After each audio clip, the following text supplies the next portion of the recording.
하나님께서 찬양 가운데 영광 받으신 줄 믿습니다. 서로 이렇게 인사 나누실까요? 할렐루야, 기도의 능력을 경험하며 삽시다. 저마다 어렵다 하고 신음하는데 과연 이 어려운 시기를 여러분은 그리스도인답게 극복하고 계십니까? 그리스도인답게 극복한다, 이 뭐겠습니까? 어떻게 하며 안절부절하는 거 아니죠. 또 염려하거나 왜 하필이면 나에게 이런 일이 하며 원망하는 게 아니죠. 이런 일이 나에게 왔구나. 또 이 일이 끝나면 또 영원히 문제가 없겠습니까? 또 나중에 문제가 또 있죠. 다른 종류의 문제들이 늘 있습니다. 바다에 파도가 없으면 되겠습니까? 파도가 없는 경우는 없죠. 다만 잔잔한 파도와 좀 거센 파도가 있는 것처럼 우리 인생은 인간관계 속에서 또 환경 때문에 여러 여건 때문에 우리 문제 속에 살아갈 수밖에 없습니다. 이때 그리스도인다운 처방이 뭐냐? 제일 먼저 기도하는 거예요. 불평도 원망도 아니고 기도가 제일 먼저인 겁니다. 과연 여러분들은 이렇게 문제가 있을 때 제일 먼저 기도하자. 갑자기 어디가 아파요? 그럼 기도하자. 어떤 문제가 갑자기 생겼어요. 기도하자. 이렇게 여러분들은 기도로 제일 먼저 반응하고 있습니까? 그게 습관이 되어야 될 줄로 믿으시기 바랍니다. 그래서 세상 끝날까지 우리와 함께 하시는 성령님의 능력을 힘입어서 이 문제를 뛰어넘는 그런 신앙으로 살아가야 됩니다. 이 사실을 아신 예수님께서는 늘 기도로 사셨고 또 기도를 앞세우셨습니다. 식사할 틈도 없으셨어요. 이른 새벽부터 밤늦게까지 수고하셨어요. 그럼에도 불구하고 기도의 시간을 놓치지 않았어요. 오히려 바쁠수록 더 기도하셨습니다. 왜 기도하지 않습니까? 바빠서요. 힘든 일이 있어서요. 그게 아니죠. 힘든 일이 있기 때문에, 바쁘기 때문에 더 기도해야 되는 거죠. 어떤 분은 평상시에 30분 기도한다면 바쁜 일이 있으면 3시간을 기도한대요. 왜? 기도해야 바쁘게 된 것, 또 얽힌 것들이 쉽게 풀려갈 수 있기 때문이죠.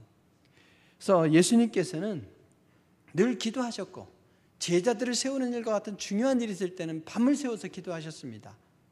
홀로 있을 때도 기도하셨고 무리들 앞에서도 기도하셨고 늘 기도로 이렇게 살아가셨습니다. 기도를 앞세우신 거죠. 우리가 기도와 더불어 또 우리와 함께 하시는 성령님과 더불어 사는 것이 얼마나 중요한지를 예수님은 몸소 우리에게 가르쳐 주신 겁니다. 예수님께서 항상 하시던 대로 어느 날 기도하셨어요. 기도하는 그 모습을 제자들이 유심히 지켜봤나 봅니다. 기도를 마치셨을 때 이 제자들이 예수님께 요청합니다. 아니, 요한의 제자들도 요한이 기도하는 걸 가르쳐 주셨는데 저희들에게도 기도하는 것 좀 가르쳐 주세요. 기도에 대한 갈증이 생긴 거죠. 그래서 예수님께서는 그들에게 기도에 어떻게 기도하는 건지를 오늘 가르쳐 주셨습니다. 그게 바로 주의 기도이죠. 여러분, 기도할 줄 모르고 어떻게 기도해야 할 줄 모르면요, 그럼 주기도문을 계속 암송하십시오. 그렇게 주문으로서가 아니라 거기에 하나님께서 기쁘게 받으시고 응답 주실 기도의 요소가 완벽하게 갖춰져 있거든요. 그것을 반복해서 기도함으로써 체득화하고 그걸 응용해서 기도하게 되면 그러면 하나님께서 기쁘게 받으시고 응답 주실 기도의 내용인 줄로 믿으시기 바랍니다. 그러면 주기도문을 이렇게 가르쳐 주시면서 이렇게 기도하라 했다고 해서 제자들이 어느 날 갑자기 기도할까요? 체질을 바꾸는 건 쉽지 않아요. 한 번쯤은 기도하자 다들 그럴 수 있고 오늘도 마침 기도의 갈증이 있었지만 그렇다고 해서 기도의 생활로 이어지는 건 아니더라 말이죠. 그래서 예수님께서는 이런 내용으로 이렇게 기도하라 하면서 기도의 모델로서 주기도문을 가르쳐 주신 후에 2가지 비유를 말씀하신 겁니다. 그 첫 번째 비유가 뭡니까? 밤중에 찾아온 친구의 비유이죠. 이 비유의 핵심은 그거예요. 바로 간청하는 기도를 드려라. 포기하지 말고 응답이 임할 때까지 간절하게 기도하라 이거예요. 그냥 여러분 귤이 있는데 이 무슨 맛일까? 한번 핥아 먹어보고는 이거 아무 맛도 아니네 하고 버리면 지혜로운 사람입니까? 그야말로 겉에 농약 묻은 거나 핥아 먹고 끝나는 거죠. 그걸 벗겨내고 알맹이를 먹어야 되는 것처럼 그냥 한번 기도해보고는 뭐 기도하기 힘만 들지 뭐 기도해봤자 별 효험도 없어 이래버리면 안 되지 않습니까? 그래서 정말 간절히 기도해서 응답을 받기를 바라면서 이렇게 주님께서 비유로 말씀하신 거예요. 어떤 친구에게 지나가던 친구가 방문을 했어요. 근데 하필이면 밤에 방문을 했단 말이죠. 아마 성 바깥에 살았던 것 같아요. 성 안에 살게 되면 해가 지면 성문을 닫아버리니까 밤에 올 수 없죠. 밤에 찾아온 것을 보면 성 밖에 살았던 것 같아요. 그래서 공동 번역에 보게 되면 내 친구 하나가 먼 길을 가다가 우리 집에 들렀는데 내놓을 것이 있어야지 이렇게 얘기한단 말이죠. 그래서 떡 3덩어리를 좀 빌려달라 이렇게 요구하는 겁니다. 근데 친구가 뭐라고 말합니까? 벗으로 인하여서는 내가 안 주겠지만 내가 간청함을 인해서 준다 이 얘기예요. 즉 예수님께서 주기도문과 더불어서 이 간청에 대해서 비유로 말씀하신 건 뭐냐? 기도하되 주님 앞에 간절하게 간청하는 기도를 드리라 이런 말씀인 거예요. 간청한다. 여기 본문에 딱 한 번 나옵니다. 아나이데이아라고 하는 이 말은 사실은 뻔뻔하게 구한다 이런 부정적인 의미예요. 근데 예수님께서는 이 부정적인 의미를 갖다가 기도에다 붙인 거예요. 가만히 보니까 그래요. 우리가 주님 앞에 나아갈 때에 여러분 우리가 주님 앞에서 어떤 공로가 있습니까? 부족하지만 죄인 되었을 때에 원수가 되었을 때 나를 사랑해 주신 주님 앞에 뻔뻔하게 나가는 거죠. 면목 없지만 뻔뻔하게 나가는 거죠. 자녀들을 여러분 먹이고 입히고 다 해요. 그럼 고맙다고 합니까? 그 고맙다고는 안 하고 용돈 더 달라고 막 떼쓰잖아요. 이게 바로 자녀가 이 뻔뻔함이에요. 근데 부모가 이런 은혜도 모르는 자 이럽니까? 아니죠. 용돈을 주고 용돈을 달라고 안 하면 내가 네 계모냐?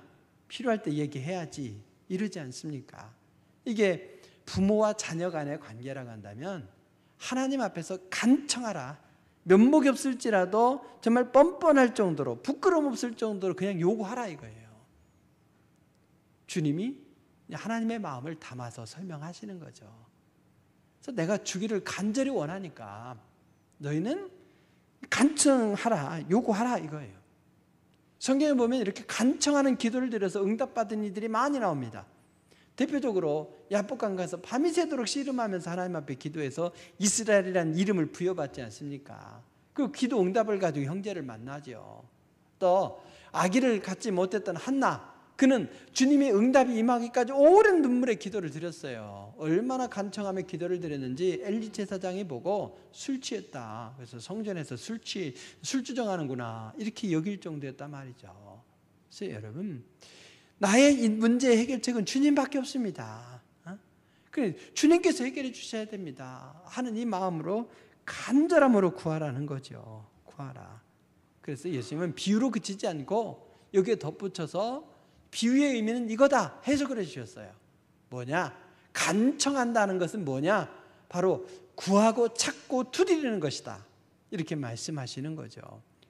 구하고 찾고 두드리는 것은 세 종류의 기도가 아니라 3번을 강조해서 하시는 말씀인 거예요. 일단 우리가 구해야 되지 않습니까? 그렇습니다. 구해야 되는 거예요. 믿음을 가진 자만이 구하는 거예요. 여기 아무리 구해도 줄 것이 없는 사람한테 뭐 구하겠습니까? 뭔가 간절하게 구하면 나올 것이 있을 때 구하지 않습니까? 그래서 우리 구한다라고 할 때는 주님이 갖고 계십니다. 나에게 필요한 것을 주님이 갖고 계십니다.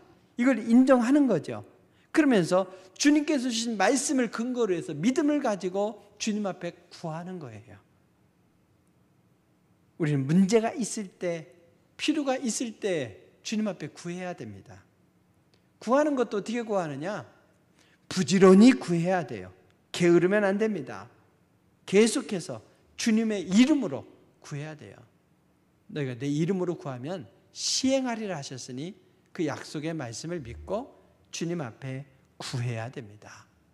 구하는 자에게 하나님은 축복을 약속해 주셨습니다. 구할 때 우리는 마음이 즐거워져요.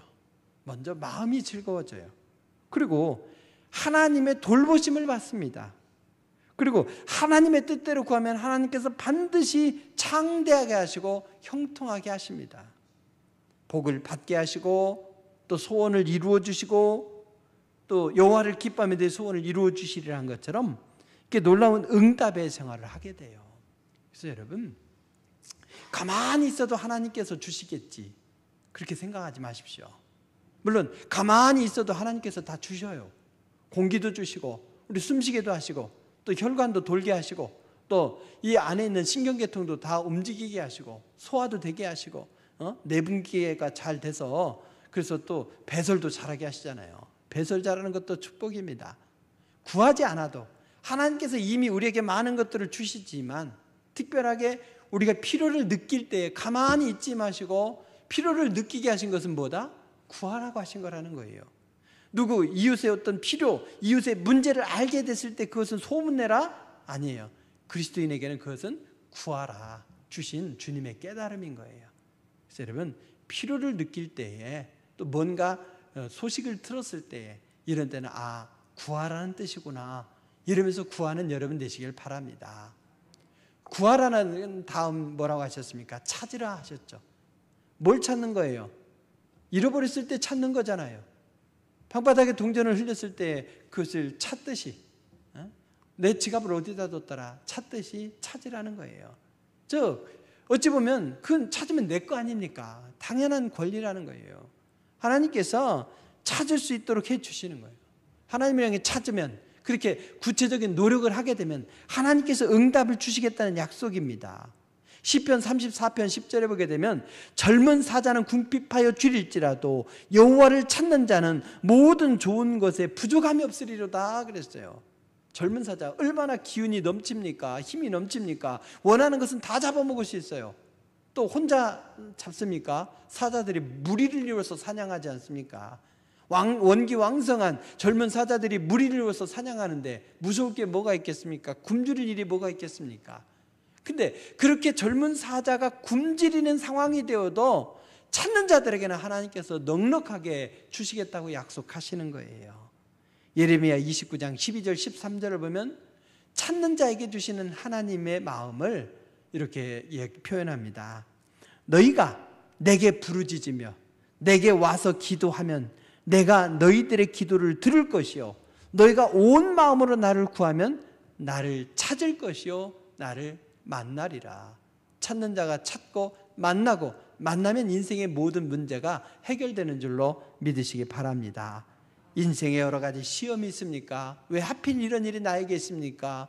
원망할 필요가 없습니다. 낙심하지 마십시오. 열심히 기도하시기 바랍니다. 찾는 심정으로 기도하실 때 하나님께서는 놀라운 응답으로 함께 하십니다. 그리고 두드리라 하셨어요. 여러분, 친구가 떡이 필요해요. 다른 친구가 찾아와서 떡이 필요해. 그래서 친구 집에 갔는데 가서 문 앞에 딱 가만히 서 있으면 저절로 문이 열립니까?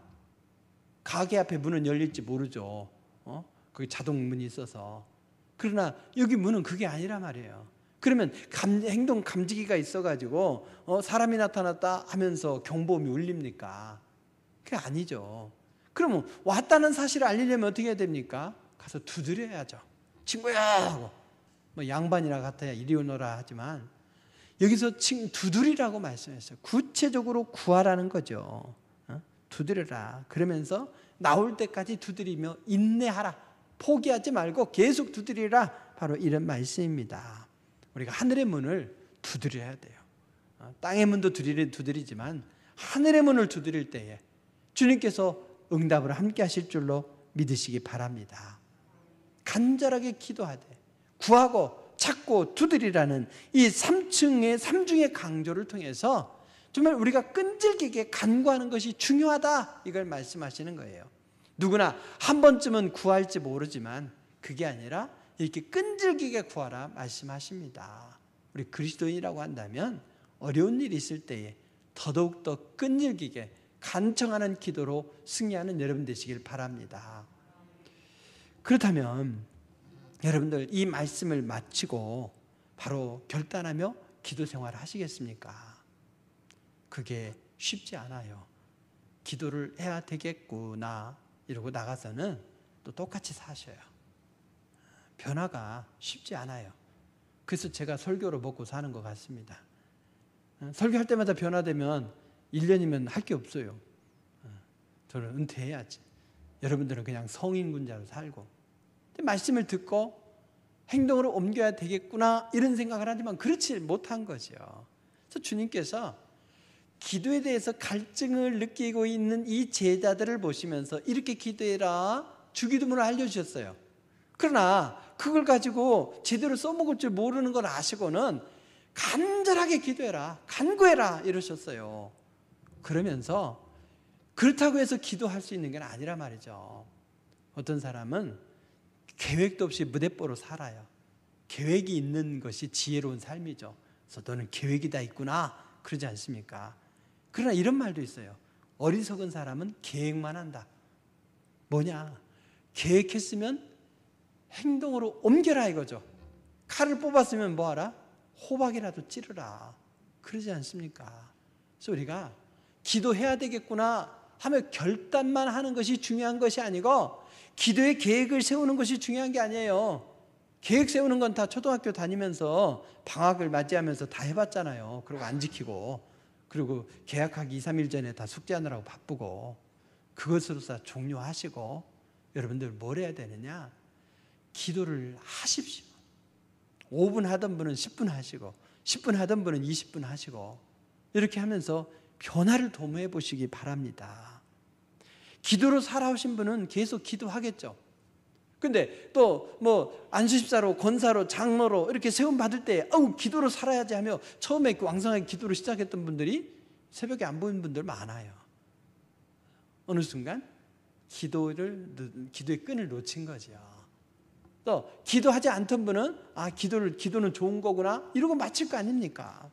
뭔가 도모를 해야죠. 주님은 그래서 한 가지 비유를 더 말씀하셨어요. 뭐냐?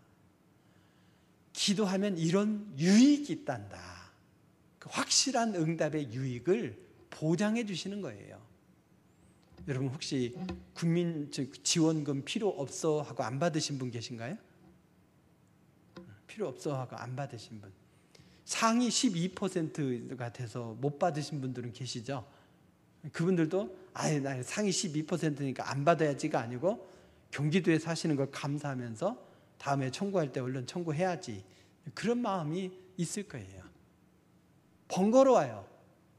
그거 신청하려니까 좀 생각보다 복잡해요. 막 인증해야 되고 뭐 해야 되고. 그게 안 되는 분들은 어떻게 했습니까? 농협에 가서 3시간, 4시간 기다려서 받는 거죠. 현금으로 받으면 그냥 받으면 되지만 카드로 만들어서 거기에서 이게 포인트로 받아야 되기 때문에 그러죠. 근데 여러분 국민지원금 외에 다른 뭐 포인트랑 이런 것도 추가로 주는 거 아시나요? 그것도 있는데 여러분 저도 그건 못 받겠더라고요. 왜? 몇 달 전 거 카드보다 몇 % 이상 더 써야 몇만 원 더 준다 뭐 이런 것들이 있어서 헷갈리고 굳이 그걸 위해서 더 써야 되나 이런 생각 때문에 못 받지만 국민지원금은 바로 그날 신청을 했어요. 그 왜 신청합니까? 신청하는 거 봐서 또 신청하면 추첨에 의해서 뭐 이런 식으로 준다고 하면 25만 원쯤이야 이러고 포기할 사람 많겠지만 신청하면 다 준다 하니까 신청하면 다 주는데 모두를 신청을 받습니까? 그냥 다 주지. 근데 신청하는 절차를 하면 번거롭게 하네요. 근데도 다 신청해서 받더라 말이죠. 우리에게 확실한 유익이 된다면 수고로움을 이렇게 감내하는 거예요. 기름값 20원 더 싼 주유소를 찾아서 더 멀리 갔다 와요.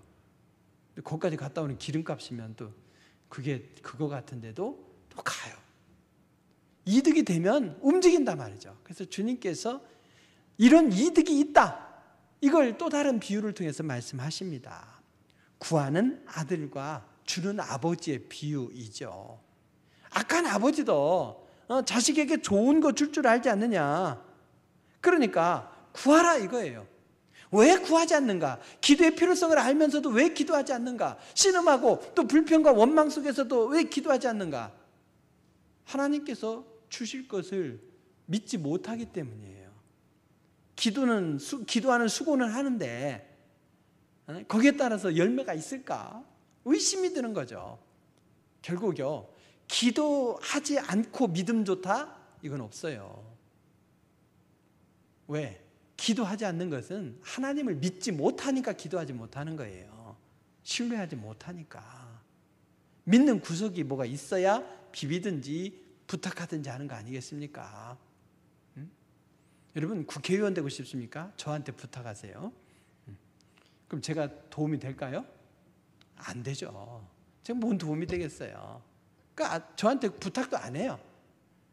뭔가 끈이 있어서 공천을 받는데 조금이라도 유익해야 가서 도와주는 거 아니겠어요? 정말 도와줄 가능성이 있으면 비공식적으로 뒤로 돈이라도 갖다 주면서 부탁하지 않겠습니까? 그러니까 주님께서 주님 앞에 기도하지 못하는 것은 응답 주실 것에 대한 확신이 없기 때문이고 그만큼 주님을 신뢰하지 않는다는 거예요. 그래서 여러분, 오늘 주님께서는 좋은 것으로 확실하게 주신다. 악한 부모도 자녀가 떡을 달라면 돌을 주겠느냐? 알을 달라고 하면은 전갈을 주겠느냐? 하물며, 하물며 비교하는 거예요. 하물며라는 말로. 하물며, 너희 하늘에 계신 아버지께서 좋은 것으로 주시지 않겠느냐? 이 좋은 것, 좋은 것. 그리고 오늘 본문에서는 성령을 주시지 않겠느냐? 이렇게 말씀하시는 거예요. 주님은 우리들에게 반드시 응답을 주시되 뭘로 주신다? 내가 필요한 것을 그대로 주시면 위험해요. 아이가 불이 나가지고 부모님한테 와서 좀 엄마 칼 어디 있어? 칼 좀 줘. 왜? 그러면 아우 열받는 애가 있는데 가서 푹 찌를 거야. 그래 저기 부엌 주방에 가면 싱크대 안에 있어. 거기서 갖고 가라. 이럴 부모가 어디가 있겠습니까? 그래서 하나님은 우리가 구하는 대로 그대로 주시는 것이 아니라 합력하여 손으로 인도하실 것으로 주시고 더 근원적인 축복으로 함께 하셔요. 그래서 우리의 삶이 끊임없이 문제가 있지만 그 문제를 넘어설 수 있는 근원적인 처방, 그게 뭐겠습니까? 성령을 주신다는 거예요. 성령님과 동행하라고요. 그러나 여러분, 성령님이 그러면 우리가 구할 때 그때 들어오신다는 얘기입니까? 아니에요. 성령님은 이미 예수님을 구주와 주님으로 고백하는 이들에게 내주하고 계셔요. 문제는 뭡니까? 우리가 성령님을 모시고도 내 마음대로 살아갈 때 내 안에 계신 성령님께서 근심하시는 거죠. 그러나 기도할 때에 성령을 주신다는 얘기는 뭐겠어요? 기도하면 성령께서 내 안에서 활동하시고 역사하시면서 문제는 여전히 나를 둘러싸고 있을지라도 거기 안에서 우리 주님의 평안을 누릴 수 있다 이거예요. 거친 파도가 몰려와도 이미 주님께서 선한 길로 역사하고 계신다, 응답 주실 걸로 믿는다 하면서 주님의 평안을 누리게 되고 내 안에 계신 또 성령님께서 문제들을, 환경들을 변화시켜 가시고 역사하시는 거예요. 그래서 합력하여 선으로 이끄십니다. 그래서 성령을 주신다, 좀 더 근원적인 축복으로 함께 하신다 이 말입니다. 이것만 해결되면 될 줄 알았는데 이거 해결되니까 다른 게 꼬여요. 그걸로 인해서 또 다르고 게 꼬여요. 우리의 한계와 우리의 지식은 한계가 있어요. 우리 지식 판단은. 그래서 성령님께서 함께 하시고 성령님께 내어 맡길 때에 성령님께서 합력하여 선으로 바꿔가시는 거죠. 그래서 기도한다는 건 결국 뭐겠습니까? 내 안에 계신 성령님께 모든 걸 맡겨드리고 성령님께서 우리의 삶의 환경을 조성해 가신다는 거죠. 그래서 너희 하늘 아버지께서 구하는 자에게 성령을 주시지 않겠느냐 이랬어요. 아무에게나 성령님이 역사하시는 거 아닙니다. 너희 하늘 아버지께서, 우리 누굽니까? 하늘 아버지이시니까 우리는 하나님의 자녀, 믿음의 자녀이죠. 믿는 사람에게 성령님이 역사하시는 거예요. 그리고 그 성령님은 어떤 분입니까? 이미 말씀드린 대로 마태복음에 있는 이 말씀은 좋은 것으로 주시지 않겠느냐 했는데 성령을 주시지 않겠느냐, 오늘 본문이 그렇게 돼 있어요. 좋은 것과 성령이 평행을 이루는 거죠. 그래서 성령님은 좋으신 분이에요. 두려우신 분, 부담되시는 분이 아니라 나와 함께 하시는 좋으신 분, 꼭 성령님과 동행하셔야 됩니다. 그러면서 구하는 자에게죠. 우리가 내 안에 계신 성령님이 그냥 계시다고 해서 마음대로 살아가는 게 아니에요. 우리가 기도해야 됩니다. 그때 하늘 자녀에게 주신 이 특권으로 하나님 앞에 기도할 때에 성령께서 내 안에서 활동하시며 성령 충만의 은혜와 능력을 경험할 수 있다, 이 말입니다. 그러면 그런 응답의 그 기대를 속에서 너희가 기도해라. 이렇게 좋은 것으로 주시는, 성령으로 주셔서 인생의 근본적인 문제를 해결하시는 주님이 계신데 이래도 기도하지 않을래, 이런 말씀이죠. 여러분, 기도하지 않았다면 기도를 결단하시기 바랍니다. 그러나 그 결단이 오래가지 못할 거예요. 몇 분이라도 기도하시기 바랍니다. 또 기도해 오시던 분은 좀 더 기도의 분량을 늘려가며 그 깊이를 더하시기 바랍니다. 그래서 진보를 이루어 가야 됩니다. 성령은 아버지께서 아무에게나 주시는 선물이 아니고 구하는 자녀에게 좋은 선물로 주시는 성령님이셔요. 기도하는 자에게 주십니다. 그래서 여러분, 우리가 기도의 필요성을 느낄 때에 성령을 주십시오. 내 안에 계신 성령님께 자유를 드리고 성령님께서 활동하시기 바랍니다. 내가 간구하오니 내 안에 계신 성령님께서 활동하옵소서. 이렇게 기도하는 것과 또 나의 필요를 아뢰는 것 다 같은 기도입니다. 주님은 3번씩 반복해서 구하라, 찾으라, 두드리라 하면서, 근데 기도의 갈증을 느끼긴 했지 행동으로 옮기는 거 쉽지 않단다. 그래서 구하고 찾고 두드리는 이 간절한 기도로, 인내의 기도로 응답 임하기까지 기도해라. 그러다가도 지칠 때에는 좋은 것으로 성령님을 주시는 성령님, 반드시 응답 주시는 하나님을 기대하면서 기도해라, 이렇게 말씀하십니다. 이 어려운 시대를 살아가고 있고 어려움을 체감할수록 더더욱더 기도하라는 뜻이구나, 또 하나님께서 나에게 기도하는 특권을 주셨지 하는 기대 속에서 기도를 통해서 이 문제를 해결하며 그리스도인다운 방법으로 승리로 살아가는 여러분 되시길 바랍니다. 그가 자신을 이길 것이고, 그가 세상을 이길 것이고, 사탄을 이겨낼 것이고, 주님이 주시는 능력과 은혜 안에서 풍성한 삶을 살아갈 수 있을 줄로 믿습니다. 기도하시겠습니다. 귀하신 아버지 하나님, 우리가 기도의 갈증을 잠시 잠깐 느끼는 것으로 그치는 것이 아니라 기도의 방법을 배우고 또 간절하게 기도하고 성령께서 임하시기까지 기도하면서 성령님과 더불어서 문제 해결함도 받고 풍성한 삶을 살아가는 주인공이 되기를 원하옵나이다. 결단해서 행동으로 이어지는 우리의 삶이 되게 하시고, 그래서 이 어려운 환경 속에서 불평과 원망 가운데 신음하는 것이 아니라 기도하면서 주님이 주시는 응답에 대해서 간증으로 살아가는 귀한 영혼들 되게 해주심을 믿사오며 예수님의 이름으로 기도드립니다. 아멘. 292장 찬송하시겠습니다.